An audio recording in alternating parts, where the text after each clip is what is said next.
Howdy, folks. Welcome to the April edition of Cattle Trails Showcase. I'm Ron Wilson, Poet Laureate. Mighty glad to be your host. Today, we're zooming to Oklahoma City to the National Cowboy and Western Heritage Museum to talk about Cabelleros y Vaqueros.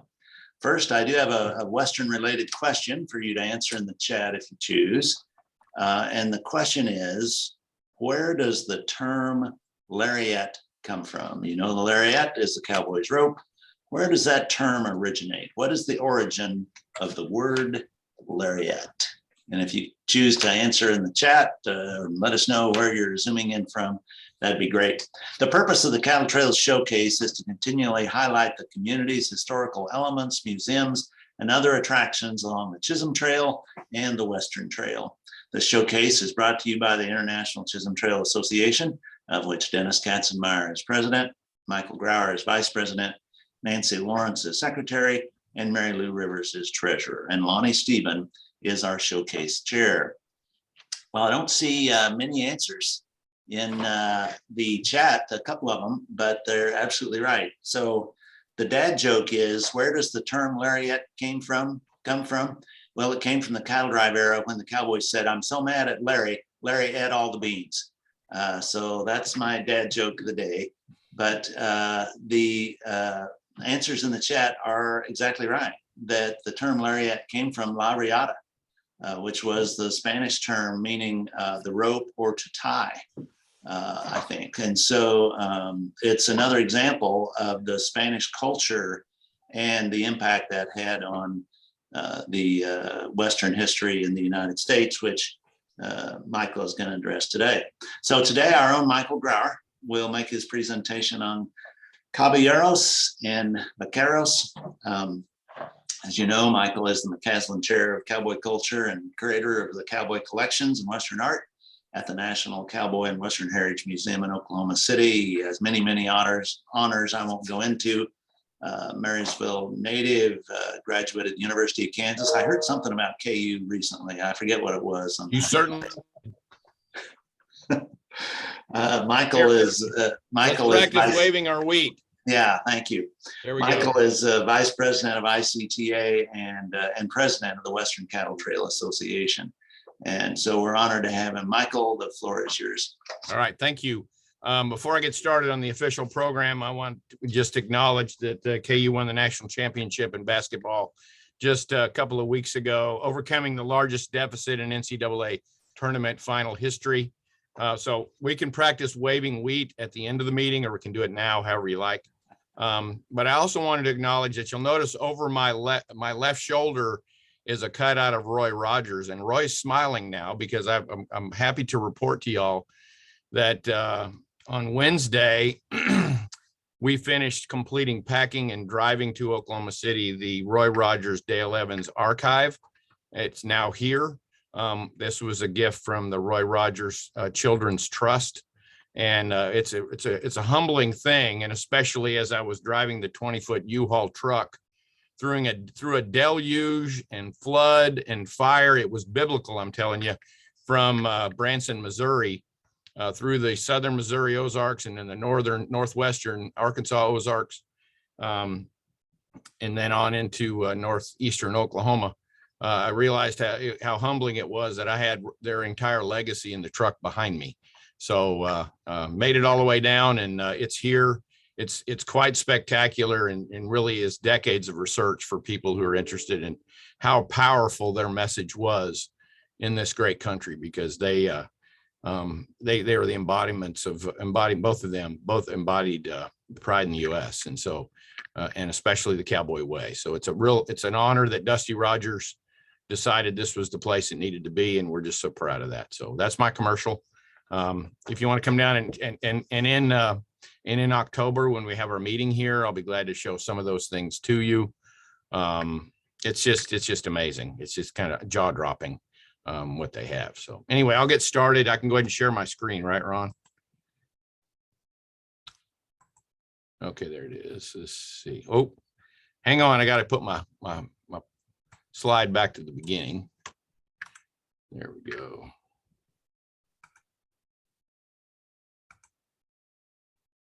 Share screen. That's what I want. share that one.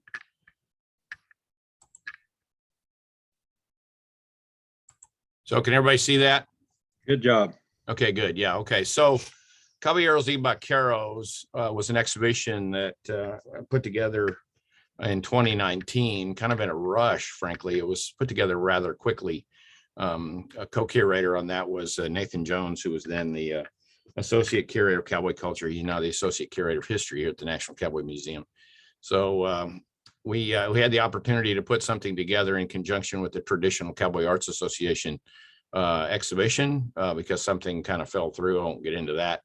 But in any case, we had the opportunity to dig into the collection and put together this exhibition using our own artifacts, material culture artifacts, and art objects. And I've spoken with y'all before about cowboy history, but this is a little bit of a different take, because not only will I talk with you about Cabelleros Y Vaqueros, which we affectionately called Cabby Vac in the building, but also about a couple of other exhibitions I got to do here in the last year or so, especially with Mexican independence from Spain celebration last year called Viva Mexico, and then the current Santa Fe Trail exhibit. So some of that's going to be part of that. But I show you a Johann Ruhindas watercolor we were able to acquire from 1831 showing Mexican vaqueros. I wish the slide was a little bit better, but this is really a synopsis of cowboy history all in this one painting. Done in 1831, and we're really proud to have it. It's not very big. It's about the size of your PC screen, probably, but it's really spectacular. And pay attention to the clothing, and especially Ron's reference to La Reata and the lasso that both these vaqueros are using. And Noel has jumped the fence in the middle ground to the right. He's getting away. So they're roping the mama cows, and probably not steers, because Spanish ranching policy or philosophy didn't include castration of the bull calves. So be aware that these are probably mama cows and calves in the depiction, but it sets the stage for what I'm about to show you. So here at the National Cowboy Museum, we do have a gallery devoted specifically to Spanish and Mexican ranching, and changes are to come because we really need to devote more to that original cowboy, that very first vaquero, who was almost certainly a black person, almost certainly an enslaved person. And we don't really deal with the vaquero in this gallery. Currently, we will. This is kind of an old slide. You can see in the slide on the left, there's a section devoted to the charro, which I'll talk about. But the figure on horseback, the mounted man on horseback, is elevated above you as you go into this gallery. And that's a key part of understanding the difference between a caballero and a vaquero. Because that's a big part of the story. What that change in human geography does from someone on foot to someone on horseback. And we're going to look through this, especially through our history. And just as an example, an equestrian statue of Marcus Aurelius from Roman times. And what that really does is it literally elevates the person to a person of status. So someone on foot is literally of lower status, and then on horseback that elevates that. But notice in the, if you can look closely, it's kind of hard to see in the slides, but he's wearing peasant shoes as though he was truly a man of the people. And we hear politicians talk about that stuff all the time, how they may be elevated in status, but nevertheless, they are truly of us and really part of that. So keep that in mind as we go through today's lecture. Here's one other from a little later, but also in conjunction with the beginning of cowboy culture.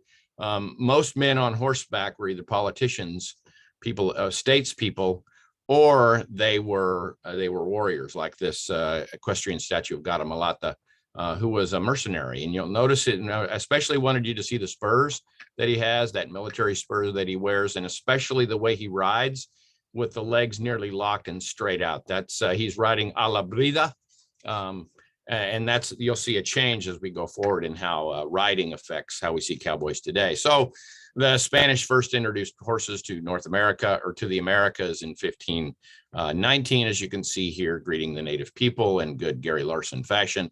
And they introduced cattle to them because a couple of years later, as you can see here, And this cow's fixing to do what cows do, which is run off and act like third graders. And we need to remember they're all dumb as a box of rocks, and they're not easy to manage. Something we sometimes forget about in our zeal for cowboy history. So that sets the stage for people who work those cows. And as I mentioned before, more than likely, evidence, especially new research by Andrew Slider, indicates that the use of roping techniques that came from North Africa and West Africa came together in a demonstration demonstrated in Madrid. So what I'm showing you with this image is probably rodeo performance. So this is an officially PRCA sanctioned event in the Plaza of Madrid in the 15th century.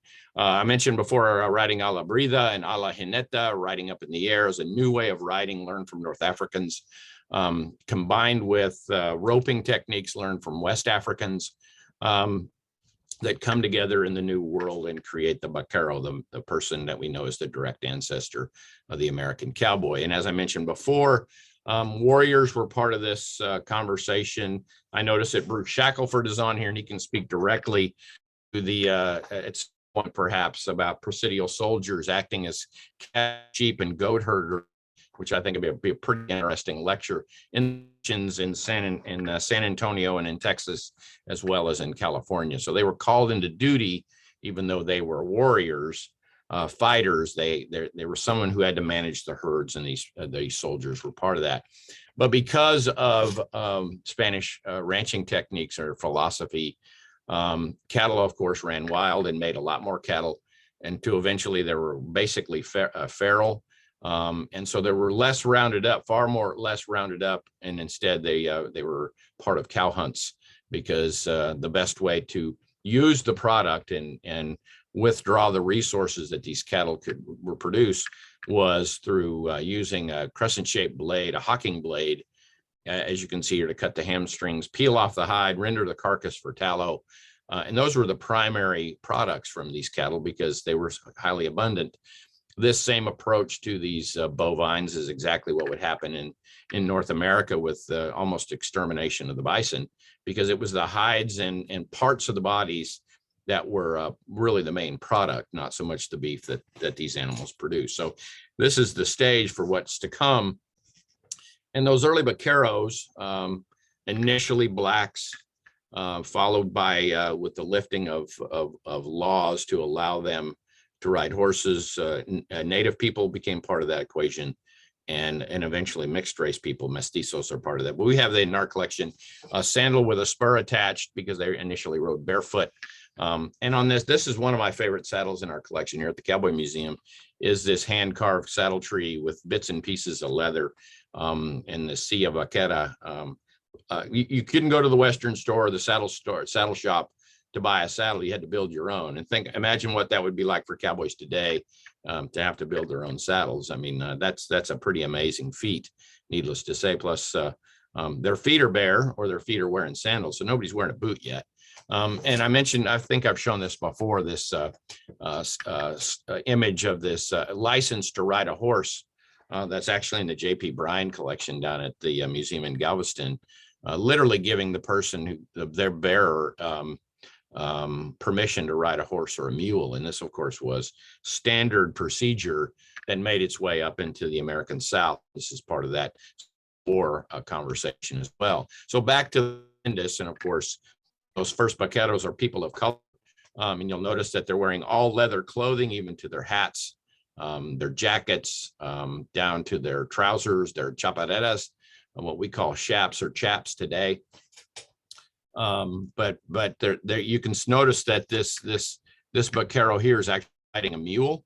And of course, mulas are very much part of Spanish and later Mexican herding techniques. This was painted about 10 years after Mexican independence, but you know, these traditions held sway for a very long time. With the beginning of the Mexican independence movement, as you can see here in 1810, their fight for independence lasted well over a decade, with Father Hidalgo's edict that there needed to be a separation from Spain. And what we begin to see is those vaqueros are called into battle as guerrillas. And this is something that you'll see repeated over and over again, is they're natural horsemen and expert horsemen. They eventually become known as chinacos, who are guerrillas that live in the mountains and come out and become part of that national conversation in Mexico, which implies an hombre a caballo is a special person. So a man on horseback is a very special person, but still they're workers on horseback and therefore still vaqueros, not caballeros quite yet. A quick slide, and Bruce helped me obtain this image from the Whitty Museum down in San Antonio. This great Theodore Gentile painting of a Compañía Volante, Spanish military policy or Spanish civil policy required that on the frontier of New Spain, especially up in New Mexico, out in California, and particularly in Texas, that for frontier defense, local citizens had to create their own flying companies or their companies of rangers. And you had to supply, of course, your own weapons and all your food, your own mount, and you might get paid, but more than likely not. You had to supply your own firearms because the Spanish government certainly wasn't going to supply frontier people with firearms, because that might encourage revolt. And that's an important part of Mexican independence. And so these vaqueros become part of these Compañías Volantes. And they, of course, again, are part of that big part of Mexican consciousness that an hombre a caballo is a special person, something we also hold here in the U.S. And after the Mexican Revolution against Spain and Mexican independence is gained in 1821, I think this is a very interesting image depicting the Army of the Three Guarantees. And I'm not going to get into all that stuff, but the important thing is the people on foot versus the gentlemen on horseback, these caballeros. And this becomes a political statement throughout early Mexican history, including our good friend Santa Anna, in two different images where he's obviously riding the identical horse, but in one, he is obviously the Napoleon of the West. And in the other, with the change in headgear, he's suddenly someone very different and associated with those hombres a caballo, especially those hacendados and rancheros, even though he was a military man. I'm fascinated by this image and what that really means. And so Santa Anna, no politician ever likes to take advantage of a photo op to depict themselves in any particular guise. I personally have never seen that, but apparently it did happen throughout history. And you can see that here's Santa Anna with his aides de camp depicting himself as a vaquero, and just a juxtaposition with a wood engraving by Frederick, and I'll talk about a little bit later. He wears the same kind of clothing, rides the same kind of saddle. But in this case, he's playing vaquero. And here's another commercial about upcoming programming here at the National Cowboy Museum. I'm curating an exhibition in February on cowboy toys, and it'll be called Playing Cowboy. So, or Playing Cowboys. And so that's been going on since forever, because there's a certain nobility and dignity that goes along with playing vaquero or playing cowboy. And so in this, comparison between a Jose Cisneros drawing on the left and the depiction of Santa Anna on the right, how much using those optics were so important to politicians and leaders in Mexico and wherever these leaders are, where horseback culture is such a big deal. We have in our collection this particular saddle that we acquired a couple of years ago, which has heavy embroidery. I think it's probably slightly earlier than this. Now, new research has revealed other things. Bruce and I have actually talked about this as well, but this is a new acquisition for us. Notice the horn cap with the star engraved in the top. And then, of course, it's glove leather on part of it, chamois on other parts, and of course, it's embroidered. And so a caballero saddle is a saddle of distinction. It's not for work. It's for showing off or pretending, or for playing vaquero or playing cowboy. And in this comparison, as you can see, the one on the left is very clearly a vaquero saddle. This is for work. This is for working cows. And a caballero saddle, of course, is for cashing the checks and going to the bank and putting the money there for safekeeping. this whole idea of the mounted warrior, especially in Mexican history. A couple of images here, Battle of Cerro Gordo. Notice the mounted men here on the left from the Mexican army fighting U.S. infantry here on the right. And of course, that nobility, and notice the big hats. That's really key. These chinacos and vaqueros are very much part of this force. And this would really reveal itself in the domination out in California with the very famous battle at La Mesa, where Mexican lancers thoroughly really cleaned the clocks of U.S. troops because of their superior horsemanship and also their ability to use the lance extremely effectively. It was one of the few defeats that we see in that Mexican War of 1846 and 47. Of course, these are all descendants of those original vaqueros, those original cowboys. So at the end of the Mexican War in 1847, there's a cession of lands, as you can see here, where Mexico gives out a huge chunk of its territory. And then down here with the Gadsden Purchase from 1853, this dark gray, you can see that. So that's an important part of this story. With the coming to power of Benito Juarez in Mexico, things start to change. And of course, there's a threat immediately from France with the installation of a ruler, Archduke Maximilian, who you'll see here in just a minute. But the key to this, of course, is the superior horsemanship of that vaquero, come chinaco, come mounted guerrilla warrior in fighting regular troops from the French army. And I love this image because it shows how effective these hombres a caballo were. And then here again, the Cinco de Mayo celebration about the defeat of French troops at the Battle of Puebla.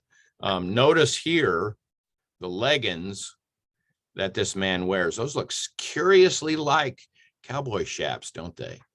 Chapareras or chapos, as sometimes they're called in slang, and we of course call them chaps or chaps.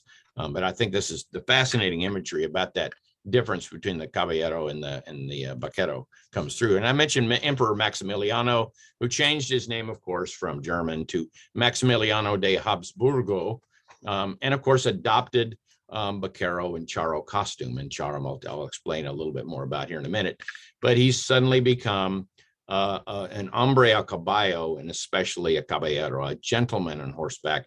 He, of course, isn't working. He's not doing cow work or horse work, but he wants to appear like Marcus Aurelius as a person connected to the people who are very much part of that stock herding tradition there in Mexico. And fascinatingly so, even in his, when he's eventually convicted and then executed, he still has his charro costume at hand. And then, of course, a charro comes to take him to the firing squad. See this man right here? And then if you can look here in this image here, notice he's wearing his sombrero in good caballero fashion. And notice the charro here, who's part of the firing squad, wearing his all leather clothing, a direct descendant of those initial vaqueros from back in the day. Here's a better image by Edward Manet. You can notice him wearing the sombrero. And there, interestingly enough, in the final version, the charro was not part of the painting. So Emperor Maximilian saw himself as a charro. Eventually, by the 19th century, the charro clothing and charro competition is codified to where it's literally the clothing of a gentleman, not the clothing of a vaquero, although it's from that. And they have very formal wear, like you see here in this image, wearing black. And of course, Maximilian was part of that fashion statement that becomes part of Mexican consciousness, and then charreada eventually becomes the Mexican national sport.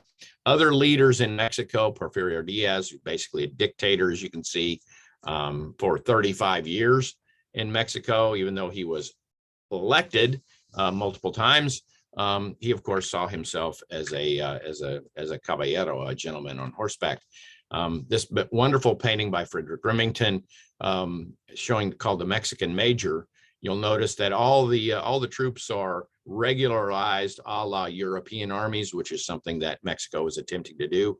But the Mexican Major, of course, is dressed as a direct descendant of a vaquero. So there's still power in that image to be seen that way.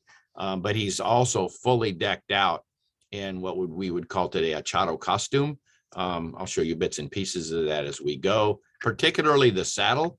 This is a saddle we have in our collection here, donated to the museum by Watt Matthews of Albany, Texas, and compare it also to the saddle that we have. This is jaguar skin on his saddle, and we actually have a pair of saddlebags that are part of that, but it's that large horn, all for decoration. There's no dallying going to happen on this horn.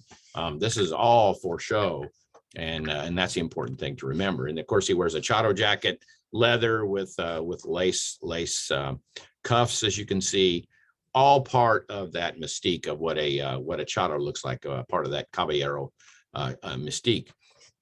Porfirio Diaz, as in his dictatorship, knew the power of the man on horseback, and his strike troops, the Mexican, what came to be known as the Mexican rurales, largely rode in the northern Mexican states, in Nuevo León, in Chihuahua, in Sonora, Sinaloa, and they were his strike troops, and they were outfitted with the state-of-the-art weaponry, semi-automatic rifles, sometimes with lever action rifles. In this case, they have Remington rolling block carbines, but their strike force and their intimidating wear, and notice that they're wearing leather pants, they're wearing chaparreras, and their dark blue sombreros, and their dark blue jaquetas are all part of their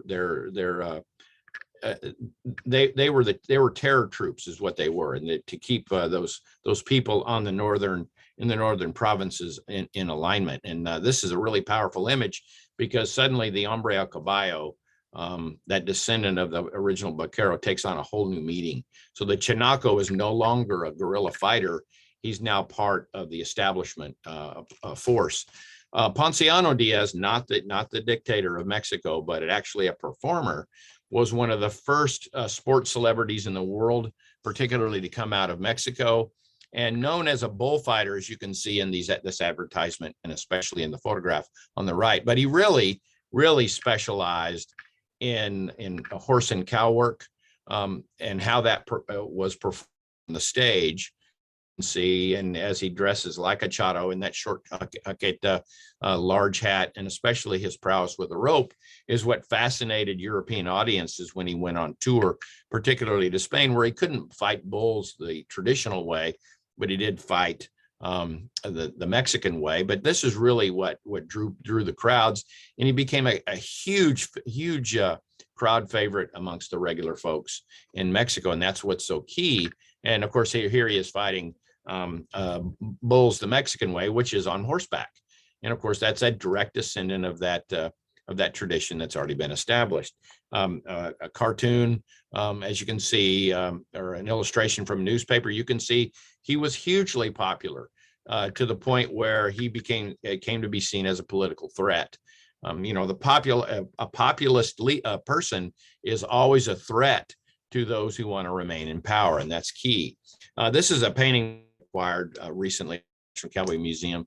It was a W. Herbert Dunton painting that really speaks directly to the heart of cowboy history, because it shows two brothers, two vaqueros, who are roping bears, apex predators, using their most available weapon, which is a rope. I mean, even Charlie Russell said that ropes and swift horses are surer than lead, because shooting a grizzly was just a way to make him mad. So the best way is to head and heel him and choke him down or drag him to death, as these two men are doing.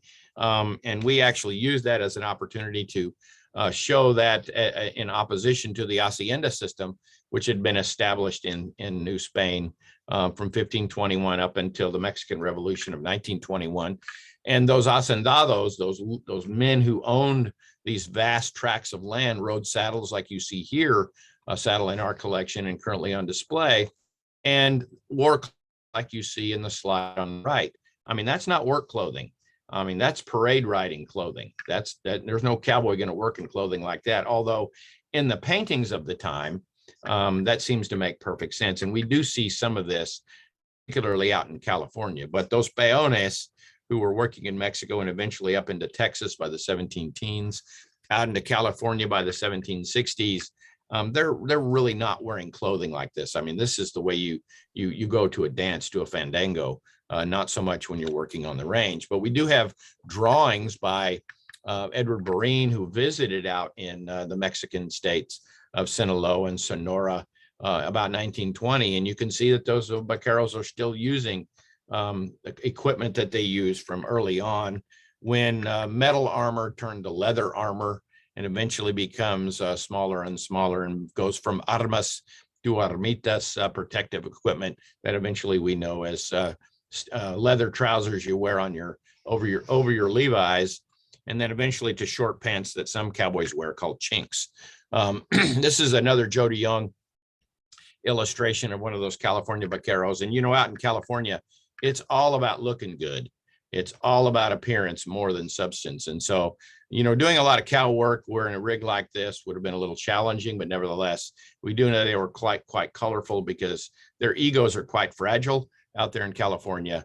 And they were more about how they look doing the job rather than getting the job done that you see in Texas and in Kansas and places like that.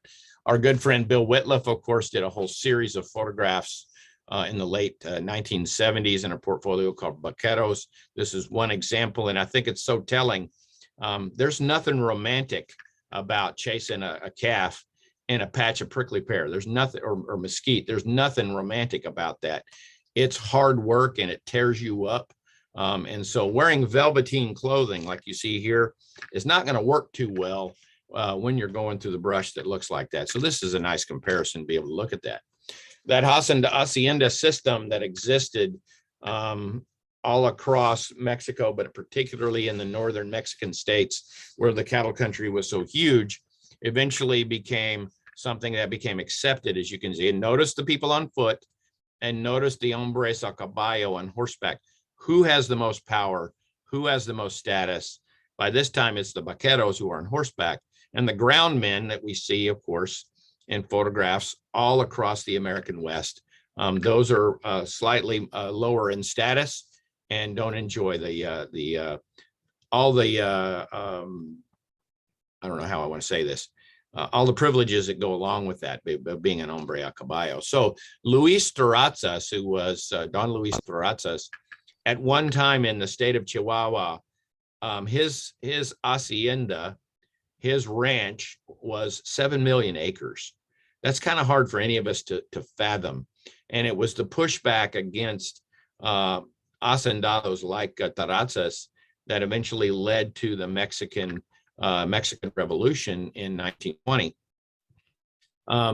And by their second revolution, of course, 100 years after their first independence from Spain. And of course, the hacendado was required by Mexican law, borrowed from Spanish law, to take care of those peones who worked for him. It's just another form of slavery is what it was ultimately. And there's some new publication, new research on that other slavery by scholars, and I'll be glad to share some of those sources with you at the end. We actually own Terrazas Caballero saddle. Once again, I doubt that there was ever a dally put around this horn. It's quite spectacular. And I'm actually going to reprogram this so you can see it a little bit better, because all the decoration are all biblical scenes or scenes from the Garden of Eden, because a gentleman, of course, would be learned and would be able to know these things more so than a peone. And of course, the hombre a caballo plays a huge role in the Mexican Revolution with Pancho Villa, who nearly always had himself photographed, as you can see on the left, as did in southern Mexico, Emiliano Zapata. Likewise, the troops under Diaz were also very much part of this. General Davila, who's right here over on the left, he looks like a bad guy anyway. He's actually part of the group that assassinates Zapata, and this is actually his caballero saddle, as you can see. Highly decorated, not used for cow work, not used for horse work, but still part of that mystique of the hombre a caballo. Eventually, that mystique finds its way into Wild West shows, Buffalo Bill, Pawnee Bill, 101 Ranch, Wild West Show, and so on. Toured the U.S., down into Mexico, and especially in Europe, and there was nearly always, after the initial acts, there was nearly always a Mexican troop, as they were called. And in the middle, You can see in this photograph, this is a gentleman named Vicente Oropeza, who eventually becomes the champion of the world at a Wild West, named the champion of the world at a Wild West show in New York City in 1900. We inducted him into the National Rodeo Hall of Fame here at the museum in 1975. But that's prowess with the rope is something that's become a signature for Mexican vaqueros even today. His successor as a leader of the Mexican troupe for the Wild West show was Jose Barrera, who actually was, we think, a vaquero in the San Antonio area before he actually came up and worked for Pawnee Bill, where in retirement. He was the foreman of the Pawnee Bill Ranch, but one of his specialty acts was Mexican coleada, bull tailing, as you can see in the photograph here on the right, very much part of Mexican rodeo today. And of course, bullfighters, quote unquote, became very much part of these Wild West shows, as did daring Mexican senoritas. See down here? Because that was exotic. This was something that the Wild West show entertainers capitalized on. And so we have in our collection here, and other museums do too, of course, different versions of that, those charo saddles, Jume here on the left, out on the right, different examples of those highly decorated saddles, not so much for work, but for performance. This also includes other costume components like this pitiada belt panel on the right, and a holster, as you can see, which our friend, the Mexican Major, also wears in that Remington image that I showed you earlier. So there's a couple of title panels from the Cabelleros Y Vaqueros exhibition that we did. We did it bilingual. This isn't the first bilingual exhibition we did here at the Cowboy Museum, but it also sets the stage for bilingual labeling going forward, because that's a huge part of the story that we tell. Those institutions who are interested and also committed to telling how cowboy history accurately. Spanish is a big part of this, of course. Spanish vernacular, as Ron pointed out here today with our question, nearly every cowboy word has a root in a Spanish word at some form or another. So these are a couple of points that we tried to make, and using the quotations here from the famed artist Jose Cisneros, who's a recognized authority on Cabelleros y Vaqueros. As you can see, the Caballero was a dashing rider, looking good on back, where the Vaquero, of course, he's ultimately the master of cattle and cow culture.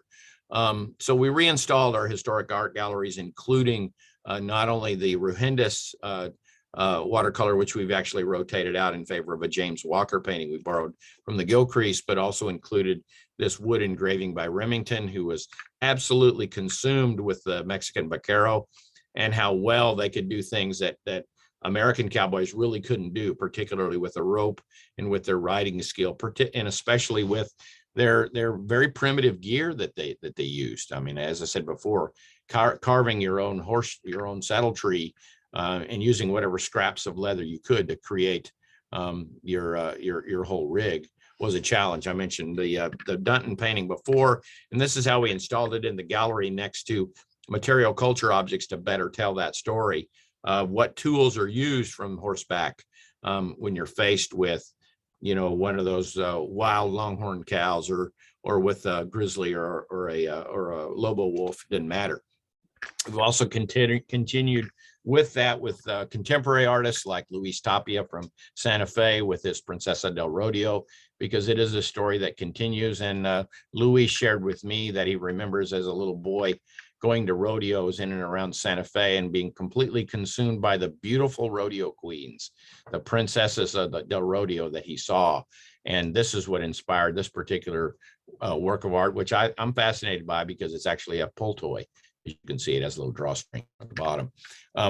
So started to a job of talking about Hispanic performers and the role of the vaquero and the charo. We acquired Cesar Romero's charo suit from one of his roles as the Cisco Kid. So I'm not the Cisco Kid. I'm merely tall enough and I can't dance like Cesar Romero could. This is a couple of artifacts we had in Viva Mexico, especially talking about where does the cowboy hat come from, and where do the boots come from. A pair of Mexican boots, as you can see in the slide, wearing Mexican or California style spurs, as you can see. So I'm going to leave you sort of with some questions. For example, this great Remington painting at the Sid Richardson Museum down in Fort Worth. Is the man depicted a vaquero, or is he a caballero? This is the key. Notice the look closely at the equipment and what he's actually doing. He's not in the bank. He's not sitting at a desk. He's not making broad pronouncements from a lectern. He has no photo prompt or a teleprompter to tell him what to say. He has to rely on his own skill level and his own experience. Likewise, in this depiction of cow punching on the Northern Plains, again, from a Sid Richardson painting collection, are these gentlemen vaqueros, or are they vaqueros or caballeros? And the answer is very clear. This cow work and horse work was dangerous, and it wasn't a job that not everybody could do. Nobody was willing to do this work. So here in our Cowboy Gallery, talk about how cowboys come from all different places. Black cowboys here, Southern Plains versus Northern Plains. And right here on this side, adjacent to our Native American cowboy, and our women here is our Hispanic cowboy. As you can see, Native American, as you can see, and our Hispanic cowboy. Some change in nomenclature we just made. And I want to play you a corrida called the El Corrido de Quiences, which was a trail song about a Mexican crew that went all the way to Kansas. And hopefully I can shrink the screen. I'm not sure how to do that. I'm sorry, guys. I got to figure out how to do this. I want to end the show. I want to shrink the screen. No, that's not what I want to do. Sorry. I wanted to play this. Sorry. If anybody wants to jump in and help me out here, I'd appreciate it. Can't you just click on the URL you have listed in the presentation, Mike? I'll see if that'll work. Well, I screwed up, didn't I?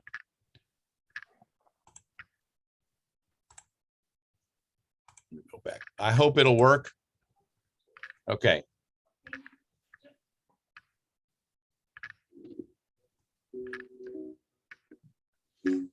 Starting to.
This was sung by Frank Goodwin in South Texas, April the 29th, 1939.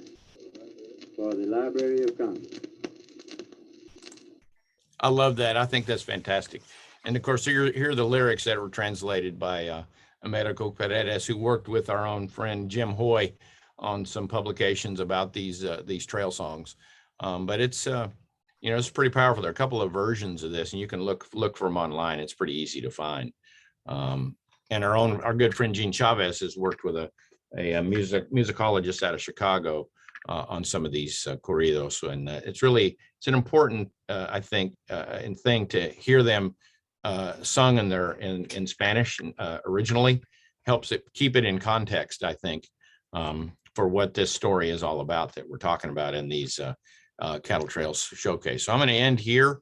The key for this exhibition was to focus in on that translation of Western horse cultures that began in Central Asia, eventually find their way to the Spanish Peninsula, across the Atlantic to Eastern Mexico, and then on up into the U.S. It's a much broader, much more layered story about the cattle trails and who actually went up them, because we know that about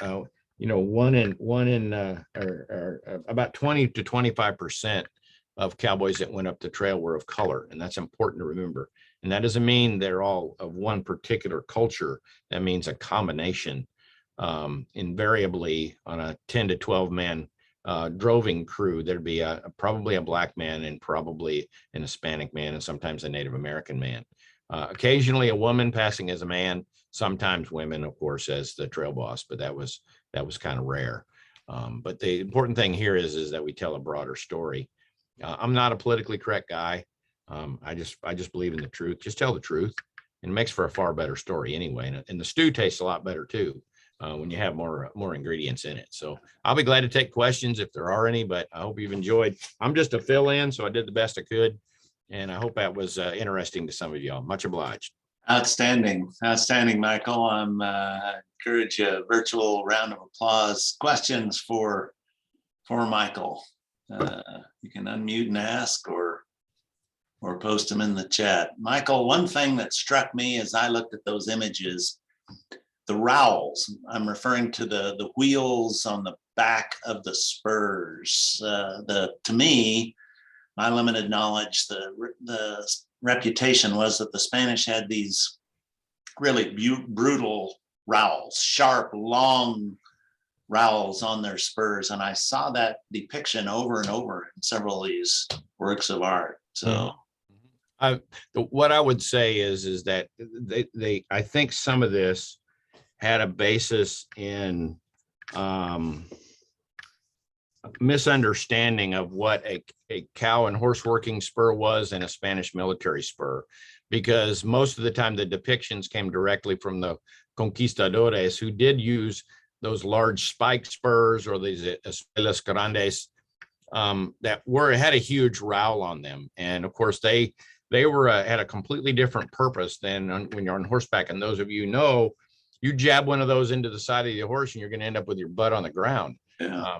And so that's just, and Spanish culture was often convicted as being brutal on their horses when after the introduction of horse managing techniques out of North Africa, they were in fact some of the gentlest techniques, especially with the use of the hackamore or the hakima, that basically without any sort of bits in the mouth.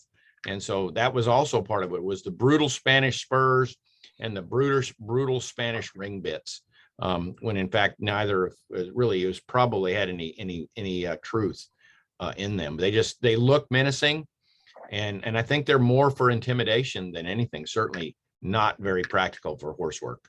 Interesting. Are there any other questions?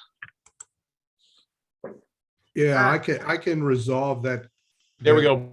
I'm hoping you've brutality been there. business. Thank you. There are absolutely two entirely different ways of riding. Southerners primarily rode an English style that you were dragging the horse around by his nose with a bit. And when you're dealing with Spanish horses, they're seat trained. They react to your seat and your leg actions. And the spurs are just a cue. The less you have to move them, the better. Right. And the bit is just something to hold in its mouth. And when I grew up working cattle like a classic Texan, North Texan, and when I started riding with guys from Mexico, they say, you ride like a cowboy. I said, yeah, I do. Isn't that great? And they said, no, it's not. You don't know how to ride. And then I spent 2 years learning what I had missed out on. And it's totally about body movement, and it's much more sophisticated.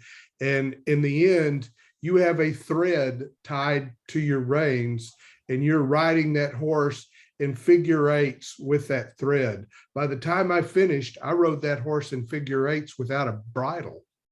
And that's the difference. And so it's all about show. It's all about this impression that the horseman makes. And people who didn't know horsemanship in that age would write it up as brutal. There's also the fact that everybody in North America rode horses into the ground at that time. The Comanches were experts at it. It was the norm.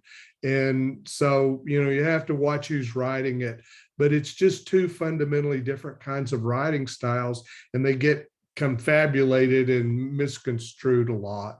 Mm-hmm. So, it's just the way it is. And it's what our business is to try to straighten this out. And Barrera was from San Antonio. There were two brothers, and nearly all the vaqueros, except for Oropesa, that rode with Buffalo Bill, were from San Antonio. Those families are all still here, and they still have those big buffalo medals that That's are cool. Made out of, that Buffalo, that Cody gave them as gifts. Oh, that's cool. And so they've actually come into the museum. Unfortunately, some of the major pieces were sold off at a real rural auction in Central Texas that nobody knew about. And the families didn't think it was important. They grew up with it. You know how it goes, Michael. And sure. So, but they were Tejanos. They were not, they didn't come up here from Mexico. They'd been here all along. Yeah, and I just read one source that said he was from Mier. Yeah. I think the family, they all say they were old Tejano families, right, and which would be pre-1836. Bruce reminds me of something. Speaking of Jose Barrera, we might invite someone from the Pawnee Bill Museum to talk about this, because they have a large Barrera collection. That's not the only reason, but Pawnee Bill Ranch is really one of the cool places you can get some semblance of a Wild West show, even today. One of the few places you can. Didn't mean to interrupt you, Bruce. Well, especially the bathrooms in that house. Yeah. Folks, it definitely separates the cowboys from the boss. Yeah. We're going to run out of time, but there is a question in the chat. Michael, tell us about that impressive hat you're wearing. If believe it or not, this hat is a hat I received from Dusty Rogers, Roy Rogers Jr. Dusty, of course, had his own acting career with his dad initially, and then separate from his dad. And also as a musician, he currently sings with the Sons of the Pioneers. And so part of that gift that I brought back from Branson included his own costumes, his own nudie suits that he wore, but a bunch of hats that he used. I mean, he was also a single action shooter through much of his career. So he's a competitive shooter. So this is just one. This is probably not going into the collection, but I thought I'd wear it. And this breaks all the rules against best practices in museums. But I can say that this isn't going into the collection. I'm just not sure where it's going to end up, but it's one he wore in one of his performances. But you can still see Dusty Rogers perform with the Sons of the Pioneers, and I encourage you to do that, because that's where his dad got his start. Michael, thanks for that, and thanks for a fascinating presentation today. Another virtual round of applause for Michael Grauer and Cabelleros Y Vaqueros. Fascinating. We are going to have a board meeting immediately after this session for those who care to stay on. But for now, just a quick reminder that next month's Cattle Trails Showcase would be Friday, May 13th, Friday the 13th at 10 a.m. So make sure you join us Central Time. For now, to close our program today, this is Ron Wilson, Poet Laureate, saying thanks for taking time to join us in this place, and come on back next month for our Cattle Trails Showcase. Happy trails, everyone. Thank you, Michael.